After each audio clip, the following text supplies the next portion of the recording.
ఈరోజు common problem gastro problem acidity గురించి discuss చేసుకున్నాము.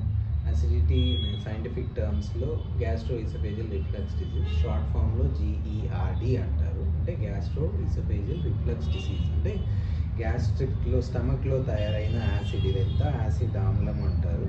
అది పైకి అన్నవాహికలోకి వస్తుంది. గ్యాస్ట్రో ఇసోఫేజియల్ రిఫ్లక్స్ డిసీజ్ అంటారు. ఇది చూస్తున్నారుగా, ఈ పిక్చర్లో యాసిడ్ పైకి వస్తుంది.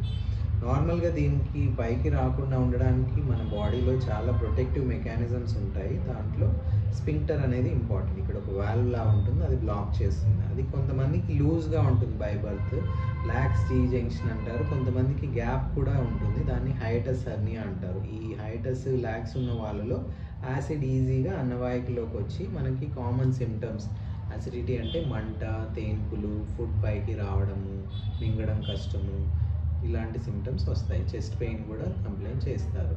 సో దీనికి మార్గం ట్రీట్మెంట్ అంటే మనం ఫుడ్ లైఫ్ స్టైల్ చేంజెస్ మార్చుకోవాలి. ఏవైతే ఫుడ్ ఐటమ్స్ తింటే యాసిడిటీ పెరుగుతుందో, లైక్ పులుపువి, కారంవి, ఆయిలీవి, మసాలా ఉన్నవి, పచ్చడి లాంటివి, అవి అవాయిడ్ చేయాలి. ప్లస్ టైంకి తినాలి. 6 అవర్స్కి ఒకసారి అట్లా తినేది హెవీగా తినొద్దు. తిన్న వెంటనే పడుకోవద్దు, ఒక 2 అవర్స్ కూర్చోవాలి. ఇలాంటి ప్రికాషన్స్ తీసుకుంటే చాలా వరకు యాసిడిటీ కంట్రోల్ చేయొచ్చు. అయినా కూడా సిమ్టమ్స్ అట్లానే ఉంటే డాక్టర్ని కలవండి, ట్రీట్మెంట్ తీసుకోండి, మెడిసిన్స్ వాడచ్చు. ప్రాబ్లం ఉంటే ఎండోస్కోపీ కూడా చెక్ చేసి చూస్తారు. ఇది కామన్ ప్రాబ్లం, బట్ చాలా వరకు మనం డైట్ అండ్ లైఫ్ స్టైల్తో మేనేజ్ చేయగలుగుతాం.